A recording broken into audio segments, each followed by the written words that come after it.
여러분, 혹시 지금 이 영상을 보고 있는 당신이 이미 오래전부터 예언된 그 사람일지도 모릅니다. 믿기 힘드시겠죠? 하지만 들어보세요. 150년 전, 글도 못 읽던 세르비아의 한 양치기가 있었습니다. 그런데 그의 모든 예언은 100% 실현됐습니다. 세계대전, 히틀러, 텔레비전, 단 한 번도 틀리지 않았죠. 그가 남긴 마지막 예언이 이겁니다. 세상이 혼란에 빠질 때 동쪽의 가장 낮았던 땅에서 한 사람이 일어날 것이다. 지금은 2025년 10월, 전쟁, 경제 위기, 정치 혼란, 지금 이 순간 그 예언이 현실이 되고 있습니다. 그런데 타라비치만이 아닙니다.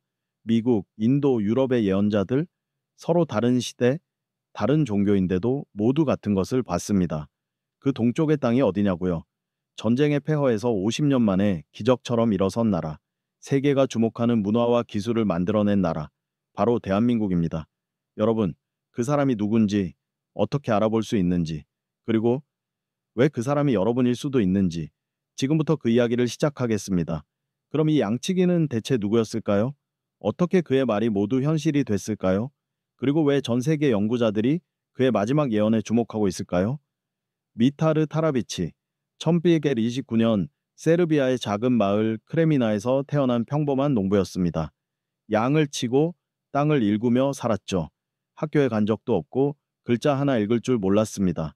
하지만 그에게는 남들과 다른 능력이 있었습니다. 미래를 보는 눈이었죠.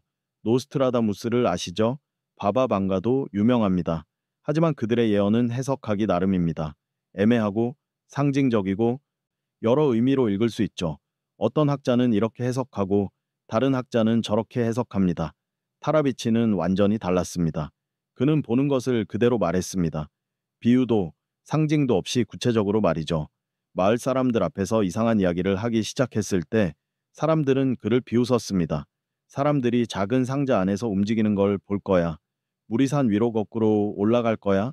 하늘을 나는 쇠로 만든 새들이 나타날 거야. 미친 소리였죠. 1800년대 중반 마차도 귀했던 시절입니다. 누가 믿겠습니까? 마을 사람들은 그를 가리켜 정신 나간 양치기라고 불렀습니다. 그런데 시간이 흐르면서 이상한 일이 벌어지기 시작했습니다. 작은 상자 안의 사람들, 그건 텔레비전이었습니다. 거꾸로 올라가는 물은 수력 발전소였죠. 하늘을 나는 소의 새는 비행기였습니다. 하나씩 하나씩 그의 말은 정확히 현실이 됐습니다. 비웃던 사람들이 하나둘 그를 찾아오기 시작했습니다. 다음엔 뭐가 일어날까요? 물었죠. 가장 충격적인 건 전쟁 예언이었습니다. 사람들이 서로를 향해 쏠 거야. 온 세상이 불바다가 될 거야. 나라들이 무너지고 수많은 사람들이 죽을 거야. 그로부터 몇십 년 후 제1차 세계대전이 터졌습니다. 그의 말 그대로였죠. 그리고 그는 더 무서운 전쟁이 올 거라고 했습니다. 비틀어진 십자가를 단자가 나타나 온 세상을 뒤흔들 거야. 첫 번째 전쟁보다 더 끔찍할 거야. 히틀러와 제2차 세계대전이었습니다. 하켄크로이츠, 바로 비틀어진 십자가였죠. 전쟁이 끝난 후에 대해서도 그는 말했습니다. 전쟁이 끝나면 사람들은 서로를 심판하기 시작할 거야. 큰 회의가 열리고 나라들이 모일 거야. 뉘른베르크 국제재판소가 열렸고 유엔이 만들어졌습니다. 모두 그가 본대로였습니다. 그의 모든 말을 기록한 사람이 있었습니다. 자하리치 신부, 마을의 성직자였죠. 처음엔 그도 반신반의했습니다. 하지만 타라비치가 말하는 미래가 하나씩 실현되자 그는 깨달았습니다. 이건 기록해야 한다. 후세 사람들이 알아야 한다. 신부는 타라비치가 말하는 모든 것을 빠짐없이 적어 내려갔습니다. 덕분에 우리는 지금 그의 예언을 정확히 알 수 있게 된 겁니다. 타라비치는 유명해지고 싶어 하지 않았습니다. 돈을 원한 것도 아니었죠. 사람들이 찾아와 물어도 그저 담담히 대답했을 뿐입니다. 마치 누군가 어깨 너머로 미래를 보여주는 것처럼 말이죠. 그는 그저 보이는 걸 말했을 뿐입니다. 학자들이 나중에 그의 예언을 하나하나 분석했습니다. 결론은 놀라웠습니다. 그는 단 한 번도 틀리지 않았다. 그런데 그의 마지막 예언이 가장 중요합니다. 그리고 가장 무섭습니다. 세상이 불로 덮일 때가 올 거야. 사람들이 서로 미워하고 형제가 형제를 대적할 거야. 진실이 거짓으로, 거짓이 진실로 불릴 거야. 지금 세상을 보세요. 우크라이나 전쟁, 중동의 긴장, 경제 위기, 정치적 분열, 가짜 뉴스가 판치는 세상. 이게 바로 타라비치가 본 그 시대 아닙니까? 하지만 그는 거기서 멈추지 않았습니다. 그는 희망도 함께 말했습니다. 그때 하늘이 한 사람을 세울 거야. 그 사람이 세상을 다시 밝힐 거야. 그 빛은 동쪽에서 시작될 거야. 한 사람에게서. 동쪽, 어디일까요? 그는 더 구체적으로 말했습니다. 가장 낮았던 땅이 높아질 거야. 그곳에서 그 사람이 나올 거야. 전쟁으로 무너졌던 땅, 세계에서 가장 가난했던 땅, 하지만 기적처럼 일어선 땅, 바로 한국입니다. 그렇다면 그 사람은 누구일까요? 어떤 모습일까요? 왜 하필 한국에서 나타난다는 걸까요? 타라비치의 예언이 지금까지 단 한 번도 틀리지 않았다면 이 마지막 예언도 반드시 실현될 겁니다. 아니, 어쩌면 이미 그 과정이 시작됐을지도 모릅니다. 그렇다면 한국이라는 땅에는 어떤 의미가 있는 걸까요? 왜 수많은 예언자들이 한국을 주목하고 있을까요? 한국이라는 땅, 무엇이 그렇게 특별할까요? 왜 타라비치는 이곳을 지목했을까요? 동쪽이라는 말을 들었을 때 처음 사람들은 혼란스러워 했습니다. 동쪽이 어디죠? 러시아입니까? 중국입니까? 일본입니까? 세르비아에서 보면 동쪽에 있는 나라가 한두 개가 아니니까요. 연구자들은 타라비치의 다른 예언들을 다시 살펴봤습니다. 가장 낮았던 땅을 하늘이 높이 들어올릴 것이다. 전쟁의 상처를 딛고 일어선 땅, 분단의 아픔을 안고 있는 땅. 이 말들을 조합하자 답이 나왔습니다. 한반도였습니다. 가장 낮았던 땅. 이 말을 이해하려면 우리 역사를 돌아봐야 합니다. 70년 전 이 땅은 폐허였습니다. 전쟁이 모든 걸 파괴했죠. 건물도, 공장도, 희망조차 무너졌습니다. 사람들은 굶주렸고 세계에서 가장 가난한 나라 중 하나였습니다. 유엔에서 원조를 받아야 겨우 살아갈 수 있었던 나라. 누가 봐도 가장 낮은 땅이었습니다. 그런데 50년이 지났습니다. 믿기 힘든 일이 벌어졌죠. 폐허에서 기적이 피어났습니다. 경제는 급성장했고 기술은 세계 최고 수준이 됐습니다. 교육 열풍이 불었고 문화가 꽃을 피웠습니다. 한국 드라마, 한국 음악, 한국 영화가 전 세계를 사로잡았습니다. 가장 낮았던 땅이 세계가 주목하는 땅이 된 겁니다. 이게 우연일까요? 아니면 예언된 길이었을까요? 하지만 타라비치가 말한 건 단순히 경제 성공이 아니었습니다. 그 땅에서 한 사람이 나올 것이다. 하늘이 보낸 사람이. 중요한 건 나라의 성공이 아니라 그 안에서 태어날 한 사람이었습니다. 그 사람이 세상을 바꿀 거라고 했죠. 경제도 아니고 군사력도 아니고 한 사람의 말과 행동으로 세상이 변한다는 겁니다. 그런데 놀라운 건 타라비치만 이걸 본 게 아니라는 겁니다. 미국의 신디 제이콥스라는 예언자가 있습니다. 그녀는 이렇게 말했습니다. 하늘의 불이 한국에서 타오를 것입니다. 그곳에서 시작된 불이 온 세상을 밝힐 것입니다. 브랜든 빅스도 같은 말을 했죠. 동쪽 끝 반도에서 새로운 시대가 열립니다. 인도의 아비기아 아난드도 한국을 언급했습니다. 한반도에 주목하세요. 거기서 중요한 일이 일어납니다. 이 사람들 서로 만난 적도 없습니다. 시대도 다르고 종교도 다르고 언어도 다릅니다. 그런데 모두 같은 걸 봤습니다. 한국, 동쪽, 한 사람, 새로운 시대. 이게 우연일 리 없습니다. 그렇다면 그 사람은 어떤 사람일까요? 타라비치는 구체적으로 묘사했습니다. 그는 왕도 아니고 권력자도 아닙니다. 세상의 관심 밖에서 시작할 겁니다. 검은 옷을 입고 큰 빛 앞에 무릎 꿇을 겁니다. 검은 옷은 무엇을 의미할까요? 겸손함입니다. 화려하지 않고 눈에 띄지 않는 사람이라는 뜻이죠. 무릎 꿇는다는 건 순종을 의미합니다. 자기 뜻이 아니라 하늘의 뜻을 따르는 사람. 권력을 휘두르는 게 아니라 하늘의 도구가 되는 사람입니다. 이 말을 들으면 이상하게 느껴질 겁니다. 세상을 바꿀 사람이 그렇게 초라할 리 없잖아요? 하지만 역사를 보세요. 위대한 변화는 언제나 보잘것없는 곳에서 시작됐습니다. 예수는 마국간에서 태어났고 석가모니는 왕궁을 버렸습니다. 진정한 빛은 화려한 곳이 아니라 어두운 곳에서 빛나는 법입니다. 지금 한국의 상황을 보세요.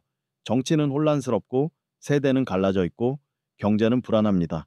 젊은이들은 미래를 걱정하고 나이 든 세대는 변화를 두려워합니다. 온 나라가 피곤해 보입니다. 이게 끝일까요? 아닙니다. 이게 바로 타라비치가 말한 준비 과정입니다. 세상이 가장 어두울 때 그 사람이 나타날 것이다. 어둠이 깊을수록 빛은 더 밝게 보입니다. 한국은 지금 독특한 위치에 있습니다. 동양과 서양 사이, 전통과 현대 사이, 분단과 통일 사이, 이 모든 긴장과 모순이 교차하는 땅입니다. 타라비치는 이렇게 말했습니다. 하늘의 말씀이 서쪽에서 동쪽으로 옮겨갈 것이다. 새로운 질서, 새로운 인도가 동쪽에서 나올 것이다. 지금까지 세상을 이끈 건 서양이었습니다. 하지만 이제 그 중심이 옮겨가고 있습니다. 한국으로. 하지만 가장 어려운 건 그 사람을 알아보는 일입니다. 타라비치는 경고했습니다. 사람들은 그 땅에서 진실을 볼 것이다. 하지만 처음엔 믿지 않을 것이다. 빛이 너무 강해서 눈이 멀 것이다. 우리는 화려한 걸 찾습니다. 힘 있는 사람, 유명한 사람, 돈 많은 사람. 하지만 하늘이 선택한 사람은 그런 모습이 아닐 겁니다. 평범하고 겸손하고 눈에 띄지 않는 사람일 겁니다. 그래서 우리가 놓칠 수 있습니다. 책임은 우리에게 있습니다. 그 사람을 알아보고 길을 열어주고 준비하는 것. 타라비치의 예언은 이미 시작됐습니다. 한국이라는 땅에서 지금 이 순간에 그 사람이 나타나기 전 세상에는 분명한 신호들이 있을 거라고 타라비치는 말했습니다. 그렇다면 그 신호는 무엇일까요? 우리는 지금 어떤 시대를 살고 있을까요? 신호. 타라비치는 이 단어를 반복해서 사용했습니다. 그는 두 가지 말을 남겼습니다. 그날의 신호가 나타날 것이다. 그리고 이것은 하늘의 약속이다. 신호와 약속, 언뜻 보면 반대처럼 느껴집니다. 신호는 경고처럼 들리고 약속은 희망처럼 들리니까요.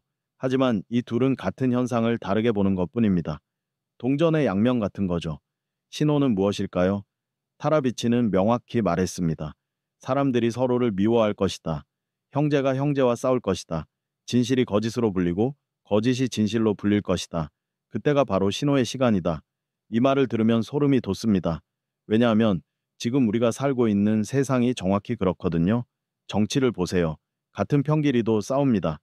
보수와 진보가 대립하고 세대가 갈라서고 지역이 나뉩니다. 진영 논리가 모든 걸 집어삼키고 있습니다. 진실보다 편이 중요해졌습니다. 사실을 말해도 내 편이 아니면 거짓말쟁이가 되고 거짓을 말해도 내 편이면 옹호받습니다. 가짜 뉴스가 판을 치고 사람들은 무엇이 진짜인지 알 수 없어졌습니다. 세대 갈등은 어떻습니까? 젊은 세대는 기성세대를 비난하고 나이든 세대는 젊은 세대를 이해하지 못합니다. 서로 대화가 안 됩니다. 같은 나라, 같은 언어를 쓰면서도 다른 세상에 사는 것처럼 느껴집니다. 가족 안에서조차 정치 얘기를 꺼내면 싸움이 됩니다. 명절 식탁이 전쟁터가 됐습니다. 형제가 형제와 싸운다는 말, 한반도를 떠올리게 합니다. 같은 민족이 총부리를 겨누고 있습니다. 80년 가까이 분단된 차에 살고 있죠. 통일을 말하면서도 서로를 믿지 못합니다. 이게 바로 타라비치가 본 신호입니다. 사람들은 지쳐 있습니다. 미래가 보이지 않습니다. 열심히 일해도 나아지는 게 없는 것 같습니다. 젊은이들은 결혼을 포기하고 아이를 낳지 않습니다. 희망이 사라진 사회입니다. 이게 끝일까요? 모든 게 무너지는 걸까요? 천만에요. 절대 그렇지 않습니다. 여기서 타라비치의 두 번째 말이 나옵니다. 약속입니다. 신호 안에서 약속이 깨어날 것이다. 신호는 끝이 아닙니다. 시작의 전조입니다. 어둠이 가장 깊을 때, 새벽이 가장 가깝습니다. 모든 게 무너지는 것처럼 보일 때 사실은 새로운 질서가 만들어지고 있는 겁니다. 타라비치는 심판의 예언자가 아니었습니다. 그는 재탄생의 예언자였습니다. 모든 것이 무너질 것처럼 보이지만 폐허에서 새로운 빛이 솟아날 것이다. 파괴는 창조를 위한 준비입니다. 낡은 것이 무너져야 새 것이 설 자리가 생깁니다. 지금 우리가 겪고 있는 혼란은 새 시대를 위해 땅을 고르는 과정입니다. 한국의 상황을 다시 보세요. 정치적 혼란, 경제 불안, 가치관의 붕괴, 사회적 피로, 모든 게 흔들리고 있습니다.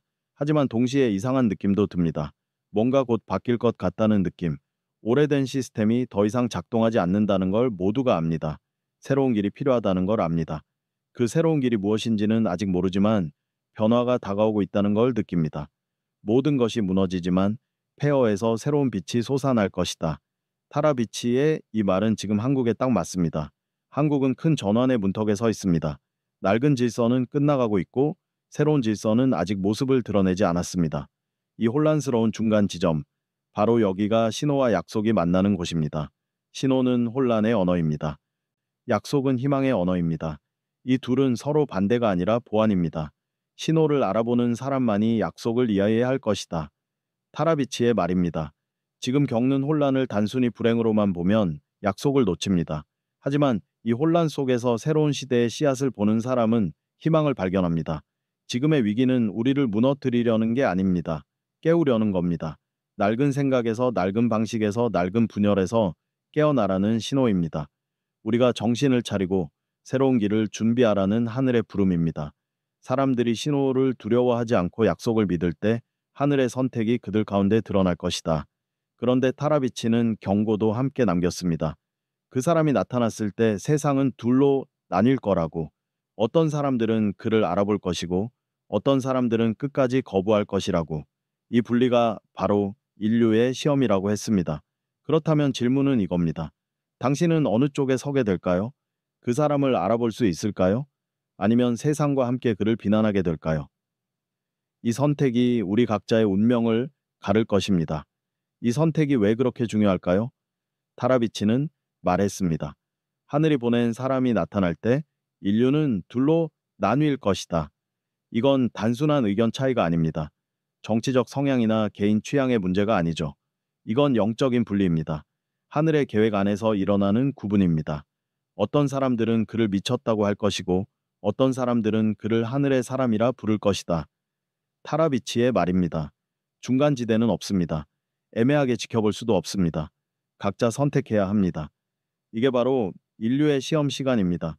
누가 진실을 볼 수 있는지, 누가 두려움에 눈을 감는지, 누가 용기를 낼 수 있는지, 누가 세상의 목소리를 따르는지, 이 시험은 강요되지 않습니다. 각자 스스로 선택합니다. 하지만 그 선택의 결과는 막중합니다.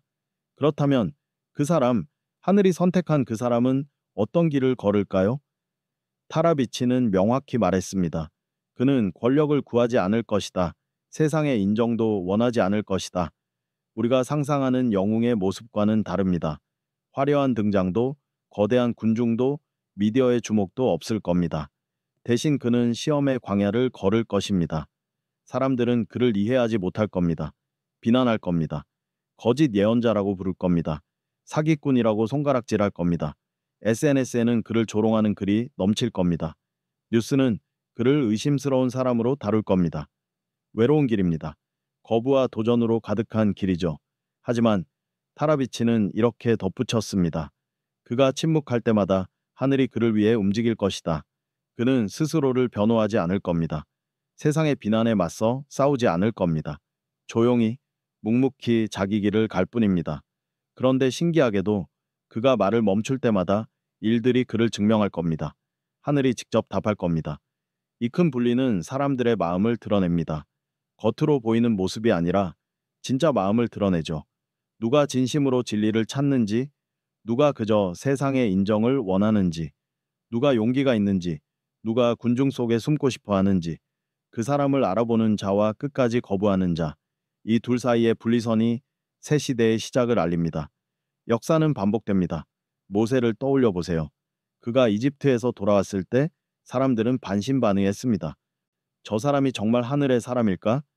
의심했죠. 예수는 어땠습니까? 고향 사람들이 그를 거부했습니다. 목수의 아들 아니야. 저 사람이 뭘 안다고? 비웃었습니다. 종교 지도자들은 그를 신성 모독자라고 고발했습니다. 하늘의 사람은 이 세상의 왕이 아니다. 그래서 세상은 하늘의 뜻을 이해하지 못한다. 타라비치의 말입니다. 우리는 권력을 가진 사람, 유명한 사람, 부자를 주목합니다. 하지만 하늘의 선택은 다릅니다. 겸손한 사람, 진실한 사람, 순종하는 사람을 선택합니다. 세상의 기준과 정반대죠. 사람들이 그를 비난하기 시작할 때 그것이 이미 새 시대가 시작됐다는 신호다. 놀라운 말입니다. 비난이 시작의 신호라니. 하지만 생각해 보세요. 진짜 변화는 언제나 저항을 받았습니다. 익숙한 것을 바꾸려는 사람은 언제나 공격받았죠. 그 공격이 오히려 그가 진짜라는 증거입니다. 이번 전쟁은 다릅니다. 총도 없고 폭탄도 없고 군대도 없습니다. 이건 마음의 전쟁입니다. 믿음의 전쟁입니다. 세상을 둘로 가르는 조용한 전쟁이죠. 가치관의 전쟁, 신념의 전쟁, 진실을 향한 영적 싸움입니다. 하늘이 보낸 자를 알아보는 사람은 구원을 얻을 것이다. 하지만 눈을 감는 사람은 그냥 지나칠 것이다. 이건 단순한 종교적 메시지가 아닙니다. 이건 각자의 마음을 비추는 거울입니다. 당신은 진실을 볼 용기가 있습니까? 아니면 편한 거짓 속에 머물고 싶습니까? 혼자서도 옳은 길을 갈 수 있습니까? 아니면 군중의 목소리를 따라갈 겁니까? 하늘의 선택 기준은 세상과 다릅니다. 혈통이 중요하지 않습니다. 지위도 상관없습니다. 학벌이나 재산도 의미 없습니다. 하늘이 보는 건 단 하나, 마음속의 진실과 사랑입니다. 겉으로 드러난 모습이 아니라 숨겨진 진심을 봅니다. 사람들은 자기가 믿는 대로 살 것이고 자기가 믿는 대로 볼 것이다. 타라비치의 말입니다. 결국 선택은 각자의 몫입니다. 무엇을 믿느냐가 무엇을 보느냐를 결정합니다. 진실을 믿는 사람은 진실을 볼 것이고 거짓을 믿는 사람은 거짓만 보게 됩니다. 그런데 여기서 질문이 생깁니다. 그 사람은 혼자일까요? 세상 모두가 그를 거부하는데 그는 어떻게 견딜까요? 외로운 길을 걸으면서도 무너지지 않는 힘은 어디서 올까요?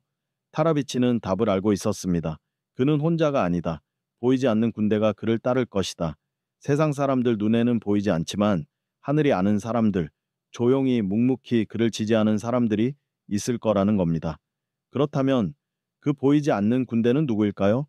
그들은 어떻게 그를 도울까요? 보이지 않는 군대? 이상하게 들리죠? 하지만 타라비치가 본 건 바로 이겁니다. 하늘이 선택한 사람에게는 큰 빛이 주어질 것이다. 하지만 동시에 무거운 짐도 함께 올 것이다. 그 사람은 단순히 선택받는 게 아닙니다. 시험받습니다. 세상의 부와 영광을 누리지 못할 겁니다. 오히려 거부당하고 무시당할 겁니다. 그는 세상의 왕관을 거부할 것이다. 사람들의 박수를 피할 것이다. 외로운 길을 걸을 것이다. 그 길의 끝에 하늘의 이름이 새겨진 빛이 기다리고 있다고 했습니다. 그의 여정은 시련의 연속입니다. 이해받지 못하고 비난받고 끊임없이 의심받습니다. 그는 불 속을 지날 것이다. 하지만 불은 그를 태우지 않고 단련시킬 것이다. 고통은 그를 파괴하지 않습니다. 오히려 더 강하게 만들죠. 그가 겪는 모든 시련이 새 시대로 가는 문을 여는 열쇠가 됩니다. 그런데 그는 쓰러지지 않습니다. 왜일까요? 보이지 않는 군대가 그를 따를 것이기 때문이다. 이 군대는 무기를 든 사람들이 아닙니다.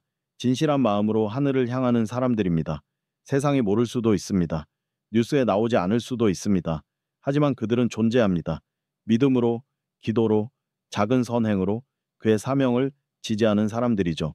세상은 그를 쉽게 받아들이지 않을 겁니다. 의심하고 비판할 겁니다. 하지만 그를 비난하는 자들은 그의 끝을 보지 못할 것이다. 그를 믿는 자들은 하늘의 새 시대를 볼 것이다. 지금 우리가 겪는 혼란과 분열, 이 모든 게 그의 등장을 위한 무대를 준비하는 과정일 수 있습니다. 하늘은 혼란을 허락해서 진짜와 가짜를, 믿음과 두려움을 드러내고 있는 겁니다. 그는 정치의 언어로 말하지 않을 겁니다. 그는 조롱 속에서도 하늘을 바라볼 것이고 오해 속에서도 사랑을 말할 것이다. 그는 마음의 언어로 세상을 바꿀 겁니다. 사람들은 전쟁을 두려워하지만 그가 가져올 변화는 말로 올 것이다. 칼이 아니라. 그의 말은 하늘의 불처럼 사람들의 마음을 녹일 겁니다. 그는 평화의 지도자이자 영적 회복자입니다. 그는 불 속에서 피는 꽃이다. 타라비치의 표현입니다. 고통이 클수록 세상이 보게 될 빛도 더 밝습니다. 그의 시련이 새 시대의 문을 엽니다. 변화는 보이지 않는 곳에서 시작됩니다. 작은 마을, 평범한 사람. 그의 메시지는 큰 소리가 아니라 조용히 마음을 깨울 겁니다. 그의 이름은 온 세상에 알려질 것이다. 하지만 그는 자기 이름을 자랑하지 않을 것이다. 그의 길은 오직 하늘만이 안다. 지금이 바로 그가 일어서기 위한 무대가 준비되는 시기입니다. 그렇다면 우리는 어떻게 해야 할까요? 타라비치의 마지막 호소입니다. 하늘은 이미 준비됐다. 이제 남은 건 인간의 결정이다. 예언은 고정된 운명이 아닙니다. 우리 태도로 완성되는 겁니다. 지금 우리가 겪는 혼란은 하늘이 움직이기 전의 침묵입니다. 겉보기엔 어둡지만 그 어둠 속에서 새 시대의 씨앗이 자라고 있습니다. 하늘은 닫힌 귀에 말하지 않는다. 듣고 싶은 것만 듣는 사람은 신호를 알아채지 못합니다. 준비하는 네 가지 열쇠가 있습니다. 첫째, 분별력입니다. 세상의 소음 속에서 진실과 거짓을 세우는 것과 무너뜨리는 것을 구분하는 능력이죠. 이게 하늘의 길로 가는 눈을 뜹니다. 둘째, 기다리는 용기입니다. 조급한 사람은 신호만 보고 인내하는 사람은 약속을 본다. 위기는 과정입니다. 인내로 약속이 현실이 됩니다. 셋째, 작은 선의 실천입니다. 하늘은 거창한 의식보다 작은 선행을 더 기뻐합니다. 가족에게 용서하기, 이웃에게 친절하기, 근거 없는 비난 멈추기. 새 시대는 큰 선언이 아니라 조용한 선행으로 시작된다. 넷째, 연대입니다. 그를 따르는 보이지 않는 군대는 강요된 조직이 아닙니다. 같은 목적을 가진 사람들의 연합이죠. 세상을 밝히겠다는 같은 마음, 같은 믿음을 가진 사람들의 연합이 분위기를 바꿀 수 있습니다. 하늘은 인간의 목소리를 듣고 인간은 하늘의 마음을 듣는다. 우리 말과 행동이 하늘로 올라가는 기도입니다. 미움은 혼란을 키우고 사랑은 질서를 부릅니다. 하늘의 선택은 우리 자신이 어떻게 살 것인가 하는 선택으로 완성됩니다. 빛은 하늘에서 오지만 인간의 마음이 그것을 비춘다. 약속은 이미 이루어지고 있습니다. 믿음을 지키고 선을 선택하고 희망을 잃지 않는 사람들이 보게 될 겁니다. 선택받은 자의 시대를 한국에서 시작될 새 하늘과 새 땅, 그건 멀리 있지 않습니다. 인간의 마음이 바뀌는 순간 시작됩니다. 한국은 지금 그 새 시대의 문 앞에 있습니다. 동쪽의 빛을 본 사람들, 서로 만난 적 없지만 모두 한국을 가리킵니다. 타라비치의 예언은 이야기가 아닙니다. 세상이 결국 빛으로 돌아간다는 비전입니다. 빛은 멀리서 오지 않습니다. 이미 사람들 마음속에 있습니다. 우리는 약속된 세상의 문턱에 서 있습니다.